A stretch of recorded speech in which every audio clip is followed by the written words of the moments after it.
Hello and welcome to Whistleblower Heroes and Everyday Heroes and Educator here on Revolution Radio, and I'm your host, Ella.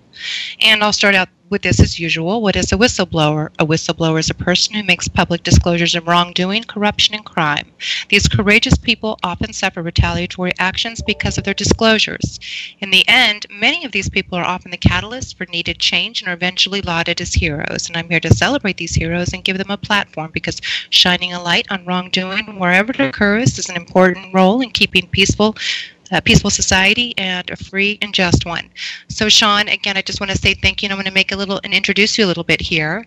And I know you probably don't view yourself as a whistleblower, but and I suspect you probably see yourself more as a person seeking the underlying truth, and that you want to share it with others. And it doesn't seem like you are too concerned about any kind of retaliation during your disclosure. For you, it's probably just a way of life.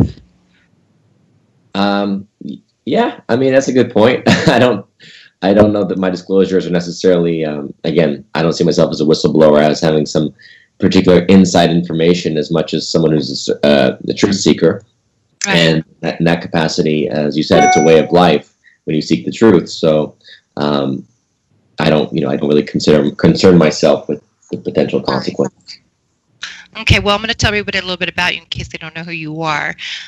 You're a famous personality in Hollywood, and you're an actor, a screenwriter, and he's also a producer, cinematographer, a director, an author, and an anchor.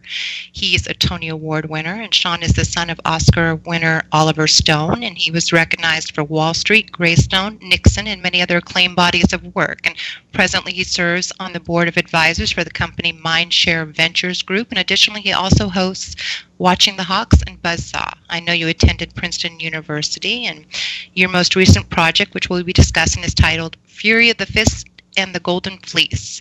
And then another point I wanted to make is that I think it was in 2012 you converted to Islam. Is that correct? Is there anything you need to correct or that I need to be corrected on? I don't know where I get the Tony Award from, but everything else seemed pretty accurate. Okay. No Tony Award. Okay, that was pulled from, I don't know, somewhere in the UK. So that's the thing about the web. You're never really sure. So thanks for making that correction. Mm-hmm. And then, okay, so maybe we'll talk a little bit about how it was growing up, the way that you grew up. And maybe we can talk about your progression into your film career, if that's okay with you. Is that a good place to start? Sure. Yeah. Okay, so you were born in New York, I understand that. And then how old were you? What was your first memory of being on a set? Well, actually, that's even more. There's continuous internet stories that have circulated where, I don't know if people think I was born in New York for some reason, but I'm actually born in Santa Monica, which is ironic in a way. So anyway, my first experience on a set, my memory was probably in New York because we were shooting Wall Street when I was 2 years old.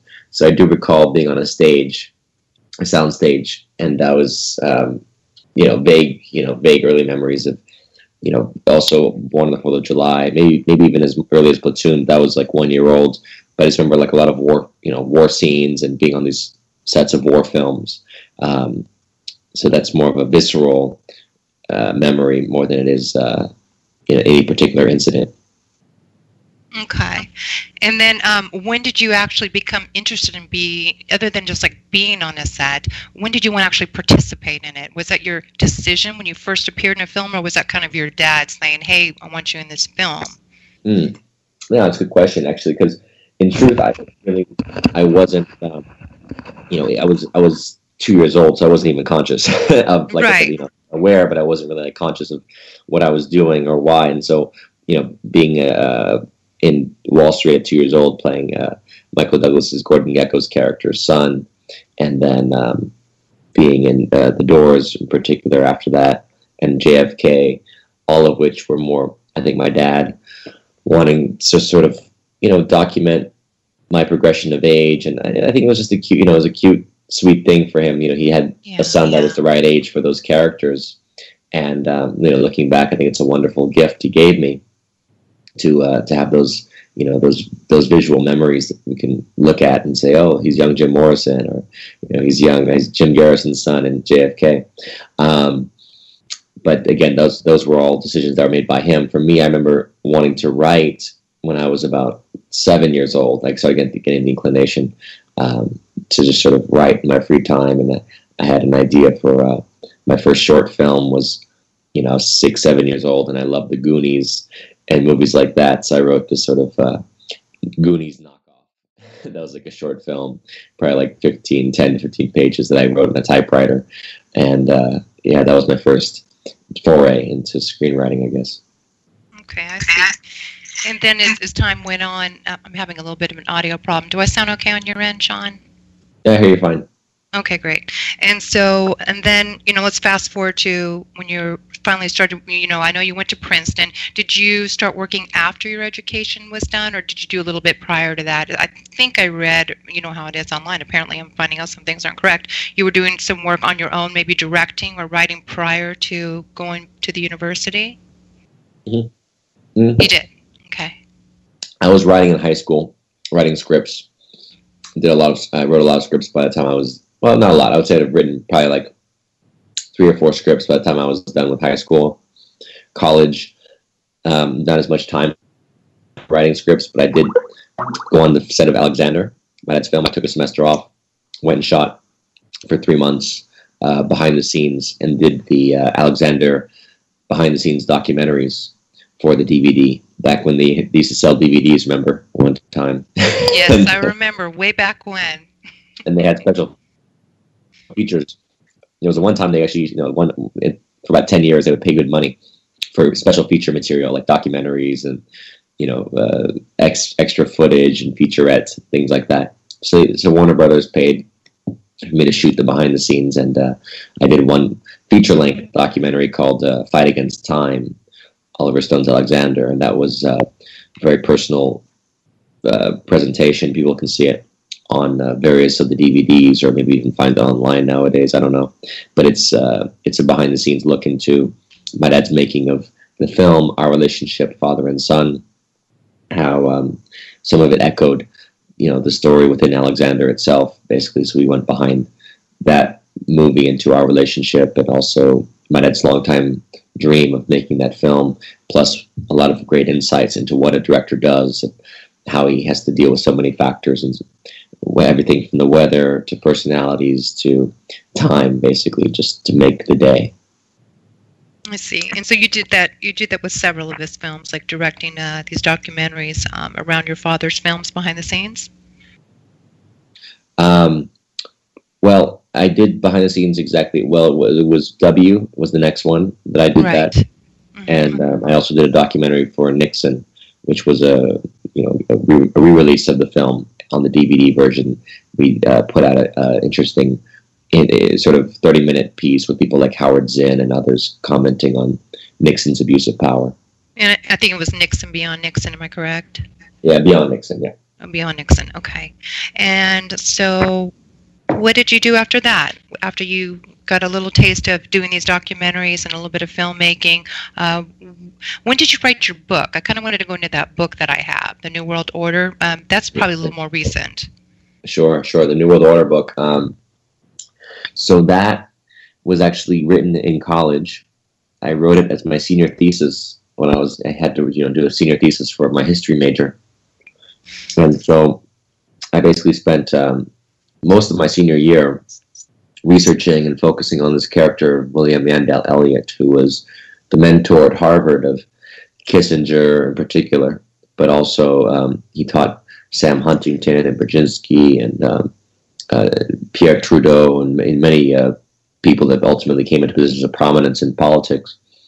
And Elliott was an interesting guy because he wasn't particularly known about beyond the Harvard people who graduated Harvard or went to the politics and history departments there. But he was interesting because he connected, in a sense, the Eastern establishment with the British roundtable circles. Basically, during the late 19th century, the British Empire was coming to its end because financially they couldn't maintain. They had a quarter of the planet under their rule, but they had financial problems of actually mobilizing armies to garrison and patrol it. They didn't have the size of military that we have now. Mm-hmm. So the British basically under Cecil Rhodes in particular, was a visionary for this, had founded these roundtable groups to basically say, how do we preserve the empire? How do we reincorporate America within the empire? And then in terms of the roundtable's conception, how do we basically convert the empire into a commonwealth and make people believe that it's sort of for their own benefit, because it's imposing what people say, that the British Empire, it brought roads and it brought law and it brought the English language, all these things that we see as beneficial to the world. So how do we continue the British Empire? That was the question that they were playing with, and it was very important to them. So ideologically, that they groom the elite of their empire and their colonies, and America was an integral part of that. So grooming people like Eliot to go back and train his disciples and his own students back at Harvard, and then Eliot was not necessarily like super close, but he was friendly with the Rockefellers and many people in Washington when it came to politics. He served as an advisor to many presidents.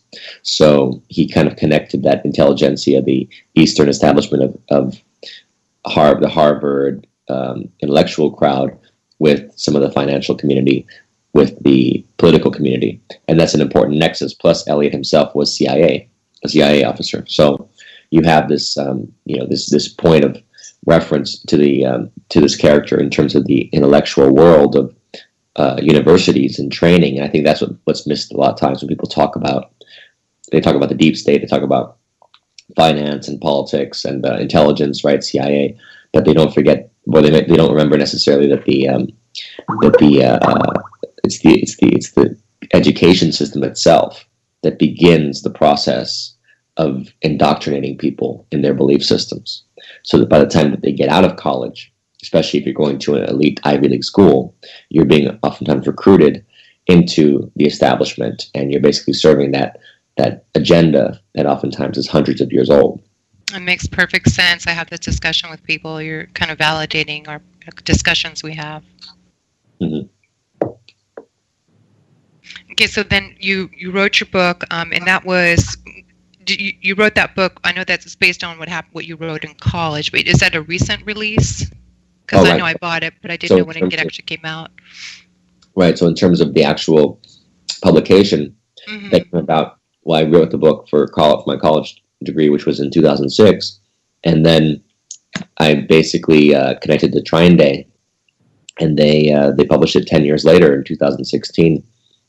Trine Day is a really good, old school bookseller where Chris Milligan's the publisher, and he just, he distrusts the establishment. He distrusts the mainstream news and booksellers, and so he, I think, kind of mostly out of his own curiosity and love of publishing, right, of new ideas and people that challenge and criticize, he buys products like mine to publish them, at least have an opportunity to get them out there, even if we're never going to be a New York Times bestseller, but hey, it's available on Amazon and people can read it for themselves. Yeah, I'm about maybe a quarter of the way through, so I'm enjoying it.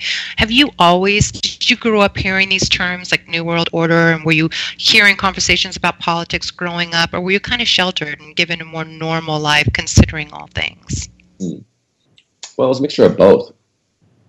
What's interesting is that my father, when it comes to politics, I think it's most clear to see his political orientation and the untold history of the United States. That's very much a testament to his political inclinations and beliefs. And that's a great series you can see it on Netflix now, and it's available also published in published form.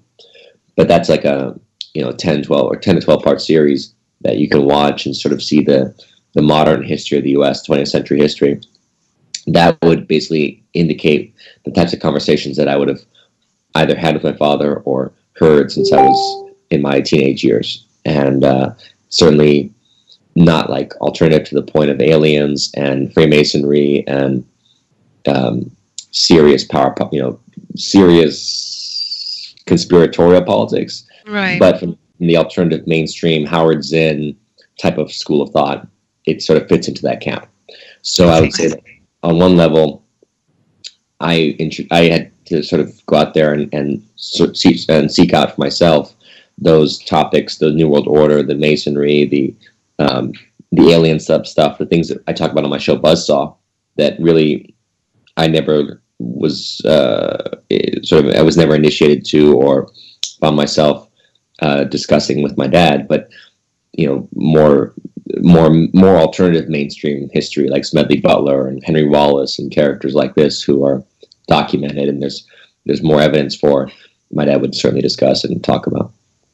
Okay, so maybe we can fast forward a little bit to that. How did you start? I know you started out with Jesse Ventura's conspiracy theories. How did that happen? Were you already acquainted with Terrell, or I'm just curious because I'm familiar with that show, and many people are, and that is more quote unquote conspiratorial. Even though I personally don't like the word, I think it's a pejorative word, and it kind of puts a negative.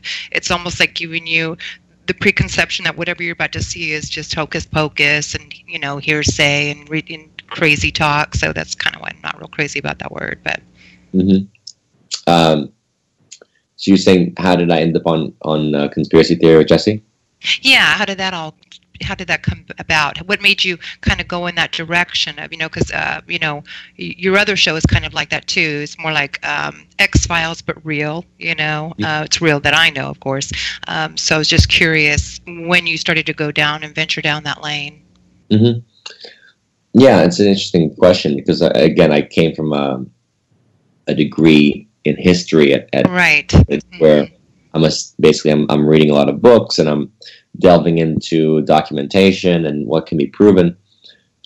And in the course of those explorations, by the way, I did read a lot about everything from aliens to spiritualism, ghosts, apparitions, even was it Procopius who wrote The Secret History of Justinian and basically mentions that there's a rumor that Justinian transforms into a giant lizard and eats and drinks people's blood. I mean, stuff like that. You say David Icke didn't invent this stuff. You can look into the history books and you can look into, you can find a lot of texts to validate a lot of the mythologies that have come about with the modern conspiracy community. So I studied it from a historical perspective.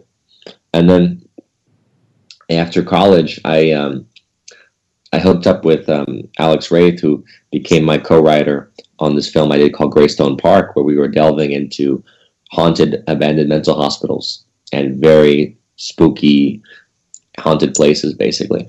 So in the course of making that film, which took a couple years to get made, as I was exploring, I was experiencing what I could just describe as high strangeness, essentially. I'd been curious by magic before that time, but afterwards I was extremely curious because I felt all the issues, all the stories about magic and mythology are real, and there are entities and demons and basically, otherworldliness. Yeah, everything you can imagine is real, and it exists in different dimensions of our reality, but it does interact with us constantly. Our bodies are multidimensional, and our existence is multidimensional. So I came to awaken to that reality, and it shifted my consciousness. I think it took me in a different path for a few years, a path of wanting to explore everything to do with the unknown, the night side, the unknown, the night side of things. And so at the end of that shoot, I connected to Tyrell through a mutual friend, connected us. Peter Antico, actually, he was involved with Greystone. He also produced the new movie Fury of the Fist with us. So just by chance, I connected to Tyrell, and he was looking for a co-host because Jesse was he was in a lawsuit with the TSA, and he couldn't travel as much, he couldn't fly. So the idea for the last season of Conspiracy Theory was Jesse would not be doing as much, so he needed real investigators to go out there, and Tyrell would be one. And B, they wanted someone who was really into the esoteric, because the last season of Conspiracy Theory had it all. It had reptilians, it had Skinwalker Ranch haunting and paranormal stuff. It had basically time travel. It had a lot of things that were far out. And I'm like, this is up my alley because I've just been exploring this, on the ground for the last couple of years. So I'm in, and that's why it all, how do you say, serendipitously worked out. I see. And then after that show ended, you and Tyrell ended up creating Buzzsaw. Mm-hmm. And then you have Watching the Hawks as well. So is that basically the same as Buzzsaw, or how does that differ? Yeah. Well, what happened was Buzzsaw was Tyrell, myself, and Tabitha Wallace, who we all started. Buzzsaw basically was precisely the same style as what Watching the Hawks is. Mm-hmm. It was Tyrell and Tabitha doing news, and I was doing interviews. And after a year on the Lip TV, which is a YouTube-based channel, Tyrell and Tabitha went to work for RT. RT picked up Watching the Hawks, ultimately, which is a news, the news program that people can see nightly. Tyrell and Tabitha moved to DC for that job. I stayed in LA. I kept doing Buzzsaw, which still exists on Gaia, so people can watch Buzzsaw with all the great interviews that we've done on Gaia.com. And I still do the show's interviews for Watching the Hawks as well, which I've been able to do a couple of documentaries for Watching the Hawks. One is called A Century of War, which deals with the decay. It was kind of like a sequel to New World Order. It's the industrial decline of the United States, especially post World War II, where we have this massive military buildup and militarization of the planet, but our industry and infrastructure have completely crumbled. I wanted to focus on that and say why. Why is it that we're the greatest, strongest country in the world, but our, like Trump basically won his campaign on this, make America great again, but why is it falling into disrepair? Why are we so opposed to, tariffs and paying workers solid wages and having blue-collar industrial jobs and building infrastructure to connect our countries, our markets to grow and thrive? All these questions we pose in the documentary, as well as some solutions.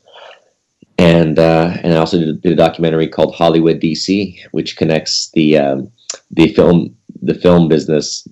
Some of the films that have been done that are very much controlled propaganda for CIA and the military. Mm-hmm. Yeah, maybe we can touch upon that. I'm going to let you finish your thought, but I'd like to hear your opinion on the press. Well, that's vague. What do you mean? I know. I'm just very curious. I mean, we understand that it's controlled. I want to know, to what extent do you think it's controlled? Okay, you mean the news, the press, the news. I mean, mainstream news. The news that we sit down and we watch television at night. The news when we pick up the paper, the Wall Street Journal, or I was curious because some people, I talk to a lot of interesting people, and they think it's just like one family controlling it all. Other people think it's like 6 different companies and corporations, and so just curious just to quickly touch upon that. Well, for more thorough analysis, I would recommend people watch Hollywood DC, the documentary. They can watch it on RT's. They can watch it on YouTube. On YouTube? Okay, I'm writing that down myself. Okay.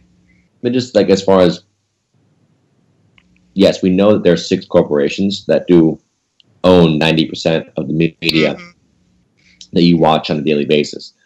And now you have, even within the internet, which is supposed to be more liberating and was supposed to really free us, you do have the constraint of platforms like Google, which are basically censoring your search, and as a search engine, it's censoring your search results. So that's a different form of censorship. It's not necessarily to say that you can't get anything you want online, but the problem is who can see it. And also Facebook, same issues. Is there like a level of censorship that's going on to basically ensnare us into a belief system or I should say, to reinforce our own belief systems, so that we're only seeing what we have already sought out and we want to see, as opposed to allowing for people to basically to open up their horizons and see alternative points of view and different ideas. So anyway, that's that's one aspect of looking at it. But in terms of the nightly news, there is, as I understand it, a certain hierarchy within every news corporation. And the idea of what stories are going to be. I mean, I haven't experienced editorial censorship, thankfully, at RT, but I'm sure that other networks, because they they might have more relationship with whether it's the State Department or CIA or certain corporations that own them, those networks probably will kill stories. That's where the term buzzsaw came from. There's a book about it called Into the Buzzsaw, where basically journalists were writing about their experiences of having editors kill their stories because it was too sensitive to the mainstream perspective, the corporate consensus, the editorial consensus, right? And so there is that censorship that exists. And I think that most of the stories that you see in the nightly news in particular, not the nightly news really, it's just daily.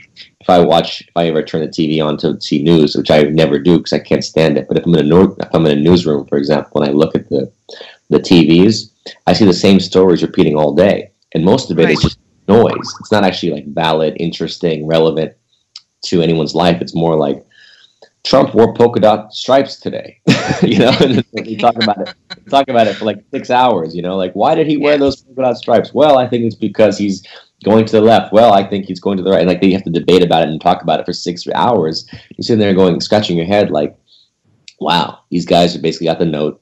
These are the 10 stories you should focus on today. And that's it. And like, there's nothing else in the world beyond those 10 stories to focus. Mm-hmm. Agreed. Okay, well, then before I do want to go into your movie. That's one of the reasons you wanted to come on and to discuss your upcoming project. But of course, I'm sure many people question you on this. I'm curious about your spiritual journey and why you chose and your journey into Islam. What preceded that? What happened that initiated that? You know, that decision to change and become Islamic. Or convert to the Nation of Islam? Well, Nation of Islam is that's the group, the black group that Malcolm X was part of, NOI, Nation of Islam. But Islam is not really a nation, you know. The Islamic world is not a unified world. I think there's a lot of misunderstanding about Islam, and that's why, you know, when I even said I accepted Muhammad as a prophet, that doesn't even mean what people think it means, which is the irony. So going back to what started this, what started was a journey into the spiritual realm that I've been doing for 2-3 years, from 2009 to 2012. Basically, I've been going through a lot of incredible awakenings, confronting a demonic realm, realizing there's multidimensional realities, there's angelic beings, there's a whole universe beyond our sight. Yes. So then I went to Iran and had even more confirmation of my experiences, and spiritually had my own new, very positive experiences there, awakenings there, and so I was compelled to recognize the lineage of the Prophet Muhammad in the lineage of prophets, because that's what Islam is. It's a continuation of Christianity and Judaism, going back to the beginnings of Abraham. Mecca is the house of Abraham, first and foremost.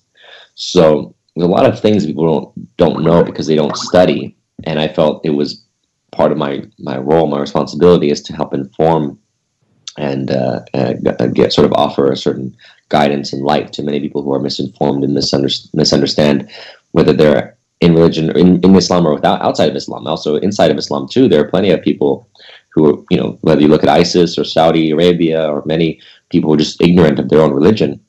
And so when I accepted the Prophet Muhammad, I also was focused on his family, mainly Imam Ali, who to me is the pinnacle of Islamic teaching and understanding. Ever since then, you get a lot of bad Muslims, like you get a lot of bad Christians and bad Jews and bad Hindus. I mean, you name it. And people end up stereotyping and branding religions based on worldly power and worldly struggles. But I always go back to the origin texts and say, read the text for yourself, feel it for yourself, see where it guides you. And, ultimately to me, it's like there's one creator, there's one source, and there's many paths up that mountain. It's up to each of us to find which spiritual practices and outlooks are healthiest for us in moving our way up that mountain, because we have to ascend spiritually. That's what matters most in this realm.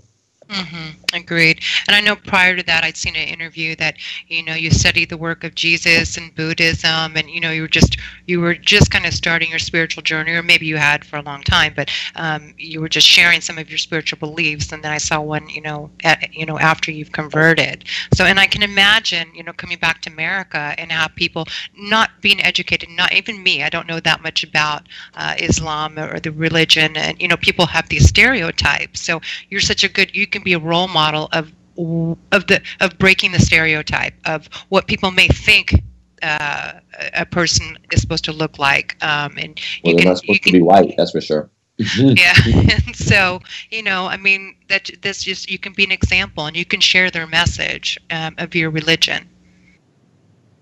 Yes. Well, exactly.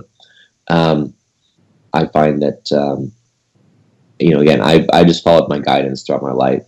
Right, when I follow my guidance, it doesn't necessarily mean everything's easy.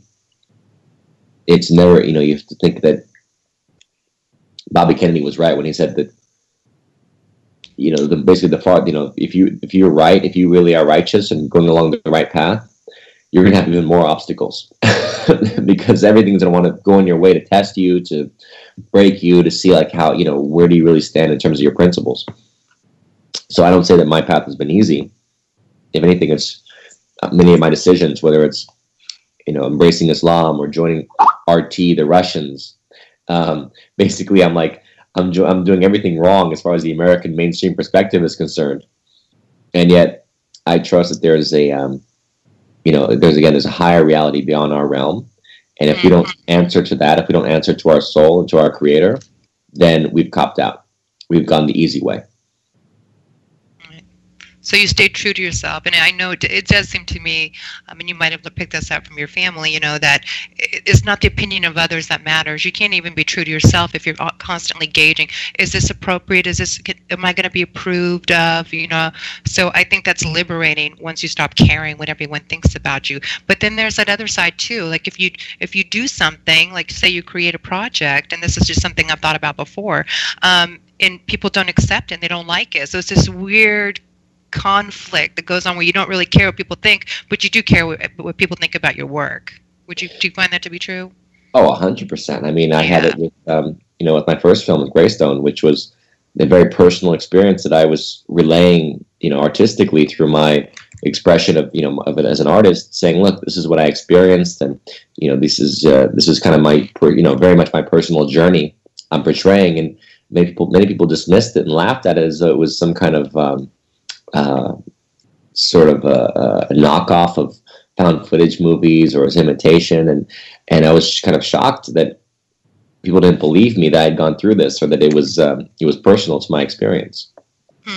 Yeah, I think that's really tough, But again, it's just an expression of what's inside of you, and you're trying to express it on film. So, people just don't know better. And sometimes people just don't get it. Sometimes things can be too deep for a person to perceive, or a topic can be too heavy for the public to even want to understand it. So, it's tough. It's tough when you're not going the mainstream route in anything you do.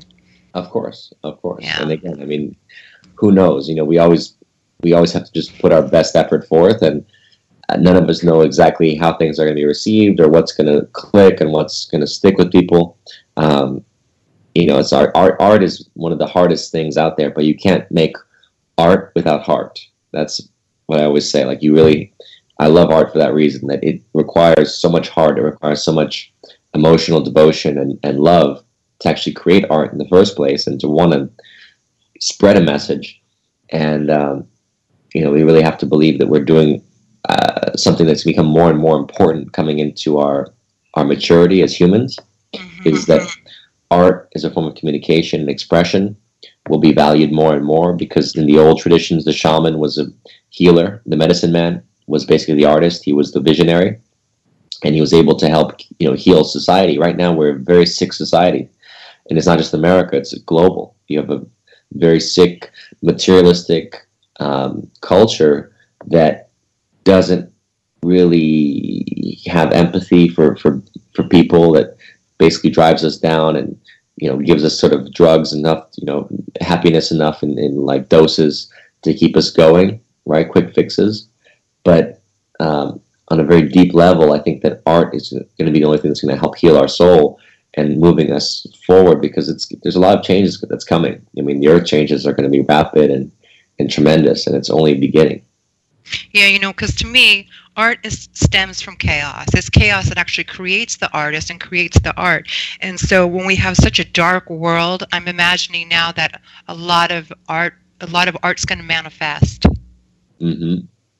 That's always been my theory. I just think that, you talk to people who are musicians and artists, and they didn't really have the easy pass, and they're very insightful people too. They're very reflective people oftentimes, so they contemplate things, and so yeah, I'm really hoping, and art can make a difference too. You can send a message. You have to kind of look at the whole of something to kind of get to the truth of that matter, and it's that truth that you have intuited that you're going to be sharing with others, and you hope they get it. Exactly. And that's it. Exactly. You don't want to be alone out there, obviously, but you do have to be with yourself enough to say, you know what, I'm going to do it regardless if people laugh or not, if they hate it or not. You have to go with your feeling. Mm-hmm. And that leads us to your current project. So you had sent me the trailer of it, and what I know of you, because I think we've been in contact for a couple of years, everything, I just, from what I know, I just, that like the conversation we've just had is kind of how in my head, I imagine you to be. And so you sent me that trailer, and I laughed because it's not at all what I expected, but then it was so rich in metaphors, and that I enjoyed it. I actually enjoyed it immensely. So maybe if you want to talk about like what gave you the idea and what's going on with it, and just I'm going to turn it over to you and let the audience understand what it is that you're doing here. Well, I love that you just said that. I was not expecting this from you. Because, I wasn't. That's the best compliment that people give me. They're kind of like, you never cease to surprise me, and and then at the same time, it's like I expect nothing less from you. So I really believe that. I believe that you have to have, as an individual, you have to have a certain authenticity that takes you in different directions that people, again, may not understand where you're going or may think it's nuts, but that's also how you break ground. You can't just do the ordinary, mundane thing. As far as Fury of the Fist, that's a project that goes back to that same time period of when I was ghost hunting, and this was the lighter side of me. The darker side of me went to the shadows. It explored things that were very haunted, very dark, very scary, and then I balanced it in a sense by writing this comedy that's based based on an idea of this guy was an 80s action hero. Like imagine, Chuck Norris, Van Damme, Schwarzenegger, all the action heroes that I grew up with and I loved. I looked at them as my models, so basically what a man should be, tough and cool and, never going to back down and just always up for the challenge. So I was like, so this is basically the character, but we wanted to do it in a way that was an homage, a satire, doesn't take itself seriously. So it's going to be a comedy, and this storyline basically is that the Fist is the main character. So in the 80s, we see him, he's down and out. In the 70s, he was the biggest porn star in the world because he had found this gold fleece jacket that gave him his mojo. And when he lost it, he lost his mojo. He basically ends up down and out. He's working in a bagel shop with his buddies, sleeping in like the most rundown apartment you ever saw. And he basically is forced back into action by this thug who walks into the bagel shop one day and starts beating up the customers, robbing them. And so the Fist steps up and dispatches him. And next thing you know, he's on a journey. The Fist is on a journey to basically, all the bosses are coming after him because they want to collect him the money from the guy that was working for them, right, that he dispatched. So it's like this journey of boss after boss. It's very ridiculous. But ultimately, there's a conspiracy that the Fist unravels, and that is that the super boss is trying to sell meat full of estrogen to emasculate men.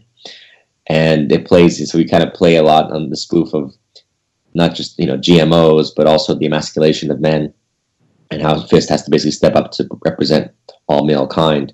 And in the process of the comedy itself, there's a lot of things. There's a character who's a conspiracy guy who always rants about the CIA selling coke and selling crack to the, to the black community, and see rants about the Federal Reserve System enslaving us and the Chinese taking over America. And like, it's just like, he's very much this sort of Trump. He sounds like Trump, actually. And we made this before Trump even like started running for president. So it's very ironic to see these things that are coming to fruition now, as far as, the overall culture, the ridiculousness of our political culture, but it fits very well into the tone and the ridiculousness and absurdity of the film.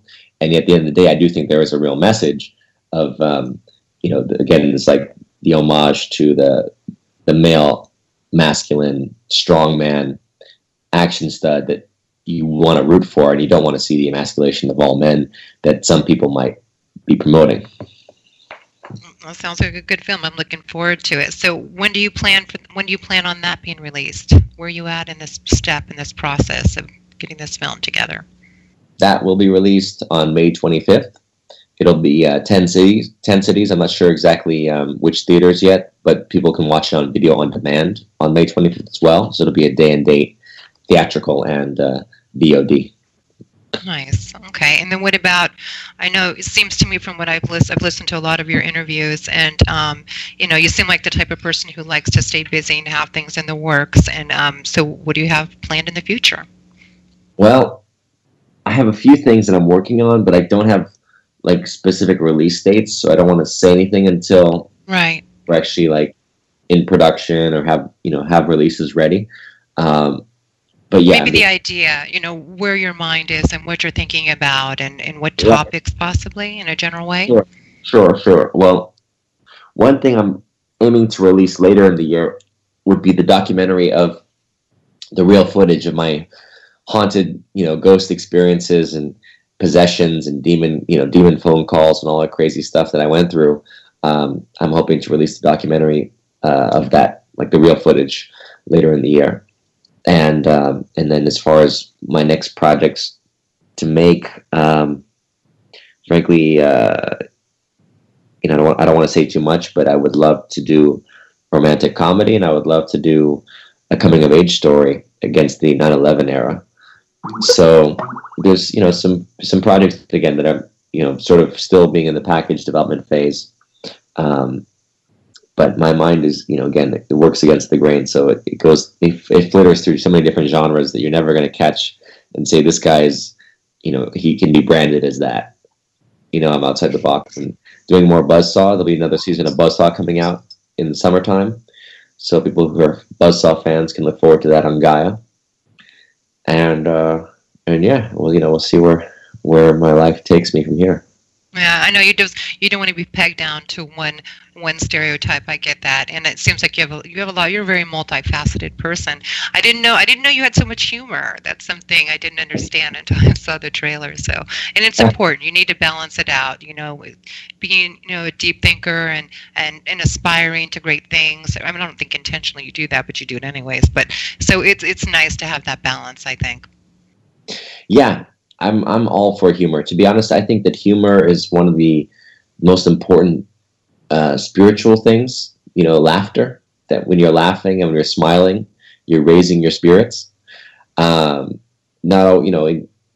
again, humor can get dark. Obviously, sometimes it can be at the expense of others and to be very, cruel. But aside from that, I think most humor is God. Like laughter is godly, and I do believe that if we laughed more and we could have a sense of humor about things, we would shift our perception, because really things begin as tragedy, but they end as humor, right? So you think about any situation in your life that's been miserable and terrible, horrible at the time of experiencing it. And if you're in the moment of experiencing it, you may think this is hell on earth, and my God, what a tragedy, or and then in hindsight, it becomes a comedy. You like that expression, John? I love that expression. Comedy is tragedy with time gone by. Mm-hmm. So exactly. I've always liked that one. Okay, yeah. So we still have maybe. I'm sorry. Go ahead. I'm interrupting you. Wasn't there a quote that said the first time is tragedy, the second time is farce? I don't know that one. I like it. Something to that effect. Yeah.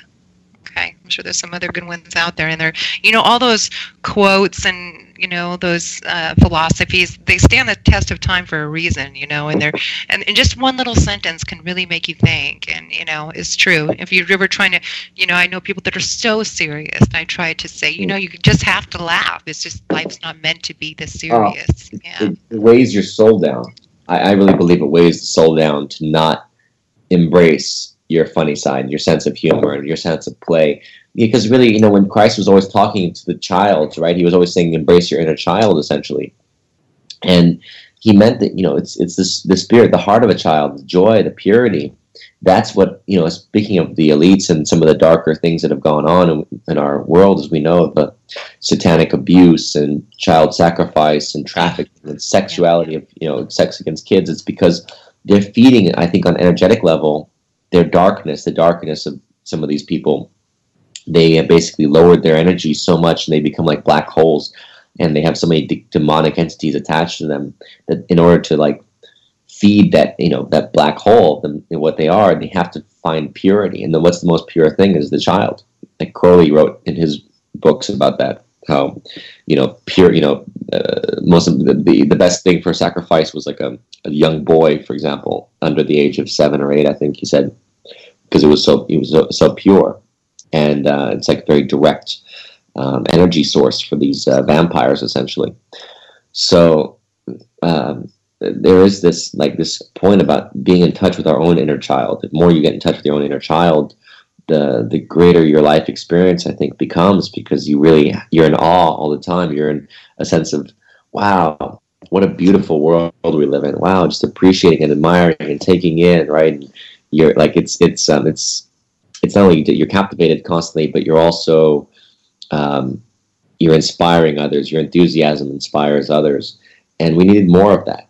We need more of that childish sense of play and awe and joy, not from it's from an innocent place, right? Yeah. Not manipulative, not exactly pure, just pure and innocent, like a child. I mean, children can be a little calculated, sometimes because they want something, but in the true sense of a child, innocence, naive, and just open, the openness. There's not pre-calculated thoughts. It's just that openness, that surrender to the moment, and that ability to laugh, I think is wonderful. And I talk about frequency, or I speak with others, or like there's that low frequency, that demonic thing that, it's very much like what you said. We have these kind of conversations, like darkness thrives on that. And so you have to lift yourself to a quote unquote higher frequency through laughter, through appreciation, through love, and just trying to find that light. And it's a struggle in this dark world, but you just got to do it for the sake, not just for yourself, because I think we're a collective pool. So I just think that, I got to do this not just for me, but for others. We got to raise the vibration in this very dark place. What's your thoughts?